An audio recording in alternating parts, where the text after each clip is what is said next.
Hey, what's up, what's up, what's up, what's up, what's up, good people? It's your girl KB. You know what I do and you know why I do it. It is Wednesday morning. It is November 22nd and it's 2:56 in the a.m. I'm just ready to hit up my devotionals, but I want to send this message out to folks this morning. On my way into the office this morning, I started thinking about Thanksgiving, and I did my introduction video or recording, and you've seen that. If you follow me. And I just want to piggyback on that message and put this out here for somebody that's struggling this morning. I had a conversation with my friend yesterday, and you've often heard me talk about my friend. It's somebody that I went to school with, somebody that's just near and dear to me because I respect their ministry. And, you know, we talk about the struggles of ministry. We talk about the struggles of just everyday life. And sometimes the weight of the calling, you know. This particular person came into their calling early in life, you know, before they formally started preaching. You know, they were raised up in the churches as a gospel singer, family of musicians, you know. But in a household of God. Amen. I didn't have that. My mother saw to it that we were in church, and my grandparents were in church, my maternal grandparents. My grandfather was a deacon. Amen. So we had the foundation, but we had very, you know, I want to say tenuous and you know, transient examples, but we were raised in church. So my ministry has a different approach than my friend's ministry, and you know, we look at things from different perspectives. So that's why, again, I respect this person's ministry, I respect this person's calling, and I respect this person's knowledge of the word. And again, we bounce ideas off one another on a regular basis, and I have been encouraged over the years by this individual. So we were talking yesterday, and man, I got to preaching, and I really got to preaching. And one of the things that I thought about is just how much we say we love God. And again, I'm saying we, but you know, how we cheapen that relationship on a regular basis. We need to be more aware of our love for God in our interactions with people. Amen. You know, church is not something that's over here and, you know, I'm right here. You know, we need to be integrated. You know, church and me. You know, examples and me. One. And we tend to separate the two, and you know, I was like, I'm tired of living like that. You know, that dichotomy, and you know, and I want to say the accidental integration, and I say accidental because it's like we run to God when something's going on, and you know, it's like we're just very sometimey in our connections with God. And, you know, that, like I said, that just cheapens our relationship. And, you know, my friend and I were talking about friendships, and that's how we do friendships.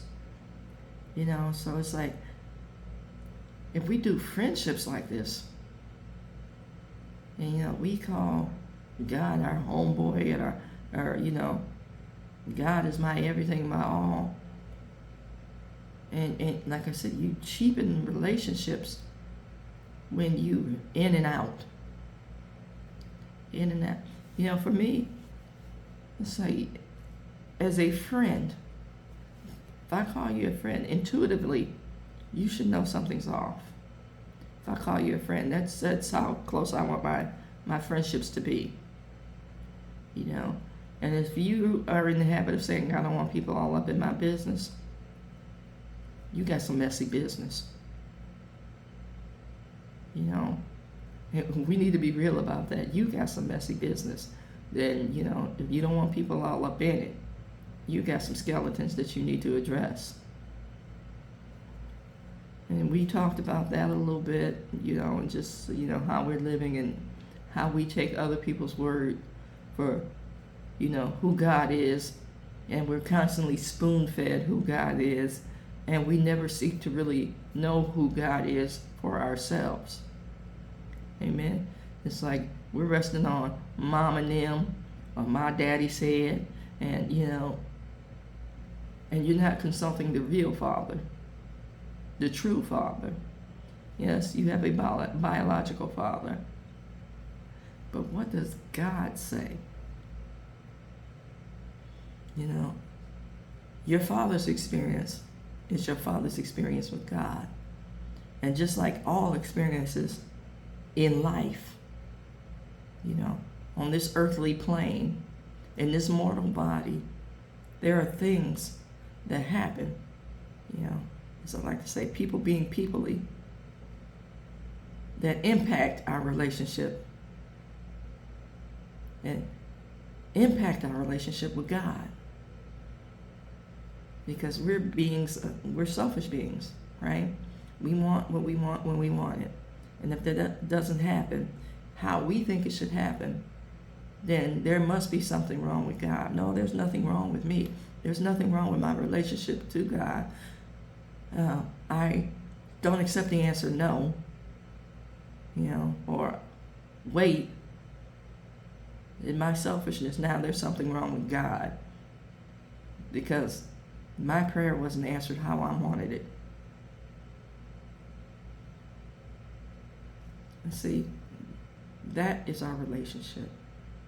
And when we can get honest and authentic about who we are and what we do and what we do to one another,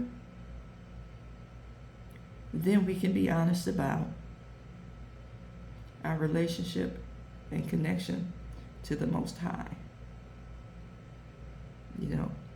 Today, as I'm thinking about Thanksgiving, I am thankful for authenticity.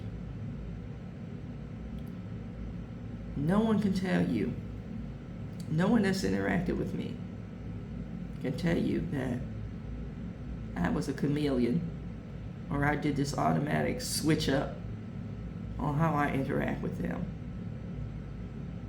I show up authentic, all my stuff, and I tell all my stuff.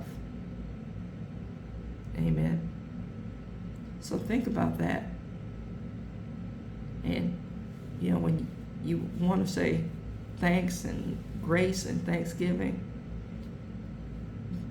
show grace and thanksgiving in making a commitment to be authentic and show up as you are, as raggedy as you are, as I like to say, my busted best, and ask God